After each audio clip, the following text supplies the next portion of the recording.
3 মাসের মধ্যে এমন কিছু বক্তব্য দেয়া হচ্ছে বিভিন্ন জায়গা থেকে, যেমন পত্রিকা ঘেরাও করো।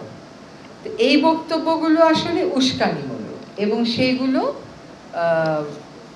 গণতন্ত্রের দিকে যাবার পথটাকে তো আসলে সুগম করছে না। ওনার বক্তব্যের স্পিরিটটা আমি যেটা বুঝেছি সেটা হচ্ছে এইরকম, এবং সেখানে সরকার কিন্তু সরকারের অবস্থান স্পষ্ট করেছে। প্রথম কথা হচ্ছে যে রাজনৈতিক দলগুলোর সাথে যে আমরা আলোচনায় বসছি সেটা বেশ সৌহার্দ্যপূর্ণ আলোচনা হচ্ছে।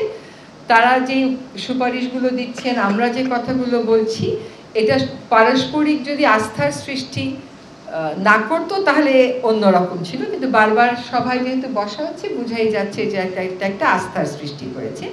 আর নির্বাচনে যাওয়ার জন্য যে কথাটা বলা হচ্ছে, আমরাও বারবার বলছি নির্বাচনে যাব, এটা তো যেতেই হবে আমাদেরকে, এটা তো আমাদের কাজ। একই সাথে তাদের পক্ষ থেকে সংস্কারের জন্য কিন্তু সমর্থন দেয়া হচ্ছে। এখন তাদের পক্ষ থেকে কখনো কখনো বলা হচ্ছে একটা সময় দিয়ে দেওয়ার জন্য, সেই সময়টার ব্যাপারে আসলে আমরা অবস্থান নিতে পারছি না। এই জন্য যে আমরা সংস্কার প্রস্তাব কি আসবে, সংস্কার করতে কতটুকু সময় লাগবে, এটা না জেনে তো নির্বাচনের সময়টা বলে দেওয়া যাচ্ছে না। তো বারবারই বলা হচ্ছে যত দ্রুত সম্ভব দিয়ে দেওয়া হবে। এখানে আরো দুটা কথা একটু বলার দরকার, যেটা আমরা আজকে আলোচনা করেছি। একটা হচ্ছে এই যে কিছু হলেই একটা উত্তেজনা ছড়িয়ে পড়ে, এটা নিয়ে আজকে আমরা কথা বলেছি যে সবকিছুই তো আলাপ আলোচনার মাধ্যমেই শেষ পর্যন্ত শেষ হয়। তাহলে প্রথমেই রাজপথটাকে বেছে না নিয়ে সরকারের সাথে আলাপ আলোচনা করলে মানুষের মনে যে একটা আশা, ওই আশার জায়গাটা আর সংকুচিত হবে না। আমরা আজকে ছাত্র সমাজ নিয়ে কথা বলেছি। এই যে শিক্ষার্থীদের এত বড় আত্মত্যাগের বিপরীতে, এত বড় আত্মত্যাগকে ভিত্তি করেই তো আমরা আসলে এখানে দাঁড়িয়ে আছি। সংস্কারের কথা বলছি, গণতন্ত্রের কথা বলছি, গণতন্ত্র সুগম করার কথা বলছি, বৈষম্যহীন সমাজ গড়ার কথা বলছি। তো সেখানে আমরা একটা আহ্বান আপনাদের মাধ্যমেও জানাতে চাই সকল শিক্ষার্থীদেরকে, যে মানুষের যে তাদের প্রতি আস্থা, এটা কিন্তু 5ই আগস্টের পরে আমরা আবার দেখলাম যখন বন্যা হলো, বন্যার সময় টিএসসিতে কি পরিমাণ ত্রাণ দেওয়ার ভিড় হয়ে গেল। মানে মানুষ একটা বড় আস্থার জায়গা খুঁজে পেয়েছে। ছোট ছোট বিরোধ নিয়ে এমন কিছু করা উচিত না যেটা আসলে আমাদের জাতীয় স্বার্থকে সমুন্নত রাখার যে লড়াইয়ে আমরা সকলে সামিল হয়েছি সেটা কোনোভাবেই প্রশ্নবিদ্ধ হতে পারে। শিক্ষার্থীদের উপর এই জাতি যে আস্থা রেখেছে, যে ভরসাটা রেখেছে, এই ভরসাটা যেন অক্ষুণ্ণ থাকে, এটা যেন আরো বাড়ে, আরো সুদৃঢ় হয়।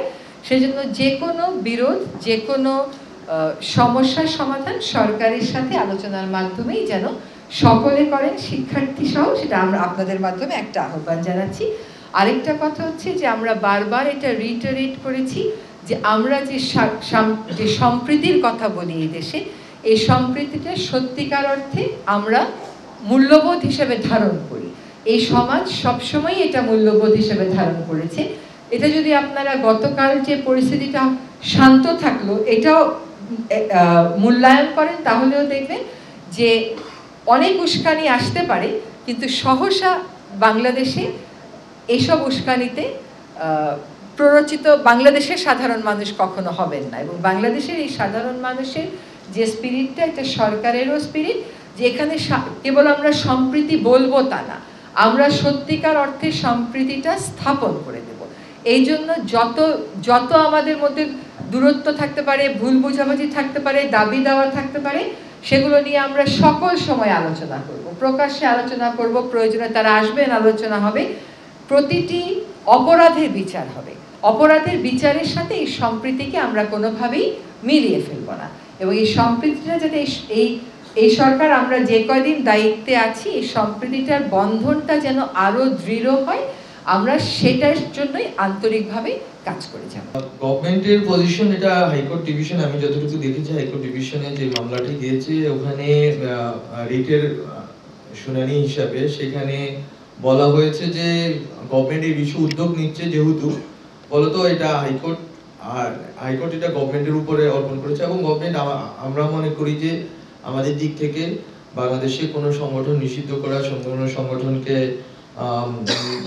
কোনো সংগঠনকে নিবন্ধন বাতিল করা বা যেই ধরনের আইনি উদ্যোগেই হোক না কেন, এটা নির্দিষ্ট প্রক্রিয়া অনুসরণ করে এবং তদন্ত সাপেক্ষে আমরা এটা করতে চাই, যাতে কোনো কোয়ার্টার্সে কোনো ধরনের অনিশ্চয়তা এবং সংকট না তৈরি হয়। তো এটা আমরা নিশ্চিত করব যাতে হচ্ছে সুষ্ঠু তদন্ত এবং সম্পৃক্ততা পাওয়া গেলে আমরা সেই ক্ষেত্রে ব্যবস্থা নেওয়ার ক্ষেত্রে আমরা মনে করি যে আমাদের অ্যাডভাইজারি কাউন্সিলে আলোচনা সাপেক্ষে এটা আমরা সিদ্ধান্ত নিব। আর দ্বিতীয় বিষয়টি চিন্ময় কৃষ্ণ দাসের বিষয়ে আমাদের অ্যাডভাইজারি কাউন্সিলের অনেকেই ইতিমধ্যে বলেছেন ওনার বিরুদ্ধে স্পষ্ট একটা অভিযোগ আছে। যেই মামলায় ওনাকে গ্রেপ্তার করা হয়েছে ওই অভিযোগেই ওনাকে গ্রেপ্তার করা হয়েছে, এটা খুবই স্পষ্ট এবং এটা বারবার রিটারেটেড করা হয়েছে এবং ওই অনুযায়ী ওনার মামলা চলমান এবং এটা বিচারাধীন বিষয় এবং ওনার যেই কোর্টে বিচার চলতেছে ওই কোর্টের কাছে এটা ন্যস্ত আছে, ওনারাই ডিসিশন নেবেন যে এটা কিভাবে এটা প্রসিডেড হোক।